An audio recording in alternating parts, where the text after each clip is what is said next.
You know, antidextrose, I tell people when they come to my restaurant and want to be a cook, I said, make me an omelette and I will see what kind of a cook you are. And I tell them, I want my omelette very soft in the inside and cooked in the outside. And then they look at me, how do you do that? How do you do that? How do you do that? Hi, welcome back. I'm Elias, and if you haven't watched my previous videos, basically, my main aim is to become a better cook. In this video, I'm going to try to make the classic French omelette. It is regarded by top chefs like Wolfgang Puck to be the ultimate test of a true cook because it's so tricky to make. So, first of all, what do you need to make it? Yup, that's it. If it only takes 2 ingredients, what makes it so hard? To have the perfect French omelette, it needs to be really soft in the middle and cooked on the outside. This dish really focuses on technique. Now, to be completely honest with you, I've actually tried to make this before, but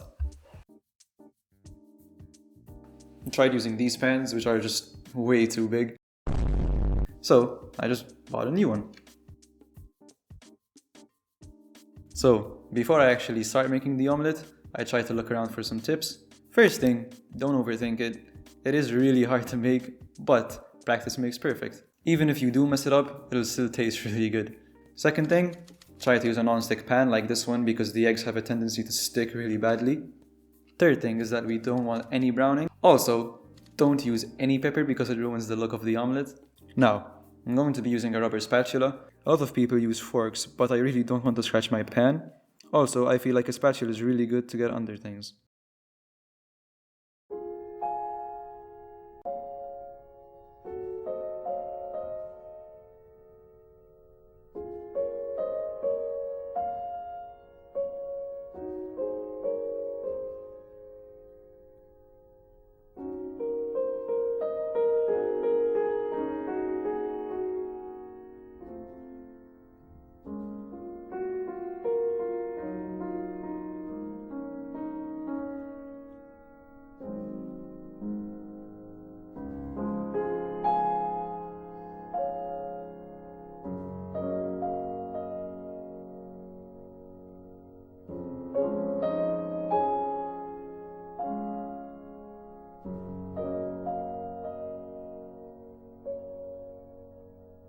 Clearly, my first attempt wasn't great.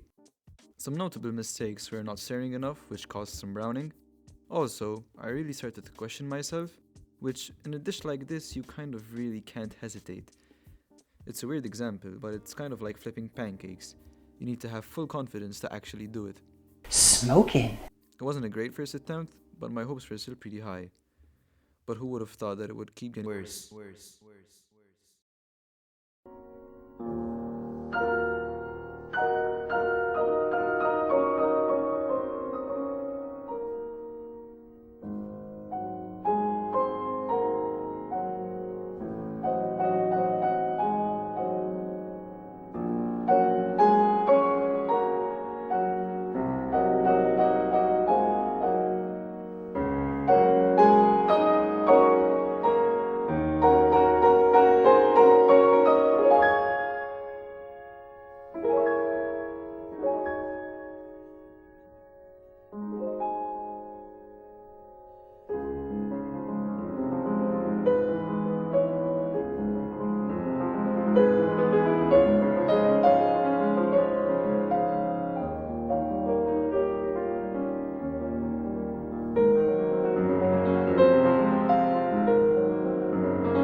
I clearly couldn't do it. So last time I did like 4 attempts and I just couldn't take it anymore.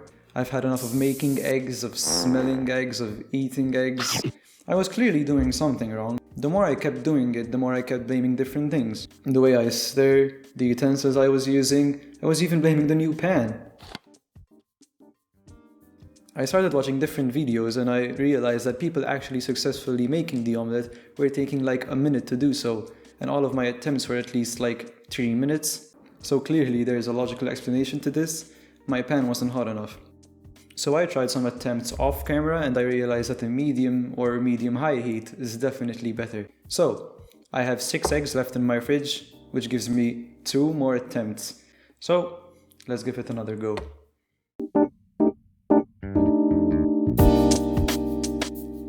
I think this video already had enough egg montages already, so while I'm making my last few attempts, I decided to tell you some key things I learned during this experience. Now, I have to admit that in my 10 or so attempts, I didn't have a single perfect attempt. But that's kind of the point. One of the main takeaways I learned from all of this is persistence. Perfecting something like this won't just take a couple of days. I remember the first time I got into cooking was because I really wanted to make a carbonara. Even though I watched so many videos of people doing it, it was a complete mess. Things like a carbonara and the French omelette can't be learned and studied from watching videos. It has to be learned from persistent practice. Another thing I learned is patience. After my first few attempts, I started to really struggle because I couldn't tell where I was actually going wrong, and I got really impatient. This was obviously the wrong route to take because my progress just kind of halted. In this kind of situation, I recommend just taking a break and watching some professionals like Jacques Pépin do the same thing very closely. All things considered, my last attempt wasn't that bad. I was really happy with the texture, but I'm really struggling when it comes to the shape. I recommend trying out something like this. Not only did I learn some fundamentals, but it was actually pretty fun. If you enjoyed watching this video, a like would be really appreciated. Also, if there's something else you want me to try making, leave a comment down below. Thanks for watching.